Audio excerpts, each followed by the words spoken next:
Hello everyone and welcome back to the English hour. So हम start करेंगे fast track exam revision series, जिसमें हम लोग सिर्फ और सिर्फ वो टॉपिक्स डिस्कस करेंगे जो एग्जाम पॉइंट ऑफ व्यू से बेहद इंपॉर्टेंट है।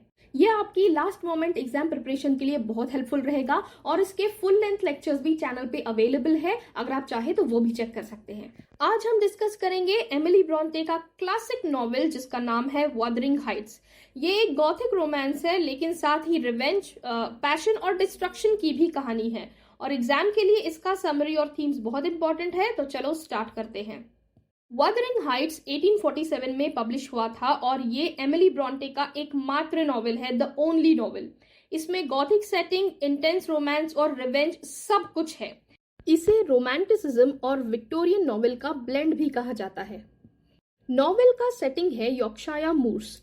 यहाँ दो हाउसेस बहुत इंपॉर्टेंट है, एक है वदरिंग हाइट्स और दूसरा है थ्रशक्रॉस ग्रैंज। सो हाइट्स वाइल्ड और वायलेंट नेचर को रिप्रेजेंट करता है, जबकि ग्रैंज कल्चर और सिविलाइजेशन को। मेन कैरेक्टर्स पे आते हैं। हीथक्लिफ जो ऑर्फन है और अर्नशॉ फैमिली अडॉप्ट करती है, वो पैशनेट और रिवेंजफुल बन जाता है। कैथरीन अर्नशॉ उसकी सोलमेट, लेकिन वो स्टेटस के लिए एडगर लिंटन से शादी कर लेती है। एडगर लिंटन हाई क्लास को बिलोंग करता है, वो बहुत ही कल्चर्ड है और जेंटल है, और नेली डीन हमें पूरी कहानी सुनाती है एज अ नैरेटर। कैथरीन और हीथक्लिफ बचपन से साथ है और उनके बीच इंटेंस लव है। कैथरीन कहती है आई एम हीथक्लिफ, यानी उनकी सोल्स सेम है। लेकिन ये लव बहुत ही डिस्ट्रक्टिव है, क्योंकि जब कैथरीन एडगर से शादी करती है, हीथक्लिफ का हार्ट ब्रेक हो जाता है और रिवेंज की आग जल उठती है। हीथक्लिफ कुछ सालों के लिए गायब हो जाता है, लेकिन फिर वेल्थ और पावर लेकर लौटता है।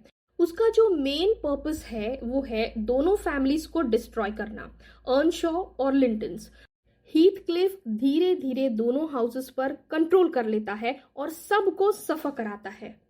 नॉवेल का सेकेंड पार्ट नेक्स्ट जनरेशन पर फोकस करता है। कैथी यानी कैथरीन की बेटी, हैरिटन हिंडले अर्नशॉ का बेटा, और लिंटन हीथक्लिफ का बीमार बेटा है। इन कैरेक्टर्स के जरिए रिवेंज और सफरिंग का साइकिल फिर से रिपीट होता दिखाई देता है।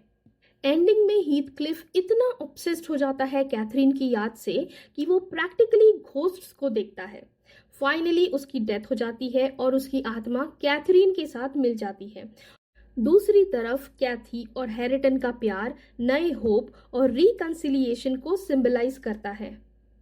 इस नॉवेल के थीम्स जो है बहुत स्ट्राइकिंग है।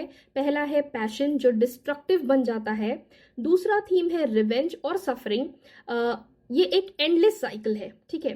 तीसरा थीम है nature versus civilisation. Heights wild nature symbol करता है और ग्रैंड सिविलाइजेशन सिंबलाइज करता है। और सबसे पावरफुल थीम है लव बियॉन्ड डेथ। कैथरीन और हीथक्लिफ की सोल्स कभी अलग नहीं होती। वदरिंग हाइट्स एक गॉथिक रोमांस भी है। इसमें सुपरनैचुरल एलिमेंट्स है, जैसे कैथरीन का घोस्ट बनना। डार्क मूड्स और stormy weather gothic setting create करते हैं, साथ ही इंटेंस इमोशंस और सिंबलिज्म रोमांटिक ट्रेडिशन को रिफ्लेक्ट करते हैं। सो स्टूडेंट्स, क्विकली रिकैप कर लेते हैं। वदरिंग हाइट्स एक गॉथिक नॉवेल है जिसमें दो जनरेशंस की स्टोरी है, लव, रिवेंज और सफरिंग की। हीथक्लिफ एक एंटी हीरो है और उसकी और कैथरीन की लव स्टोरी इंटेंस लेकिन ट्रैजिक है, राइट। और आप देखेंगे इसमें कैथी और हैरिटन का जो यूनियन है होप और रिकंसिलिएशन दिखाता है। एग्जाम्स में याद रखिए मेजर थीम्स गॉथिक एलिमेंट्स है और Heathcliff as a tragic hero. And all the very best for your examination.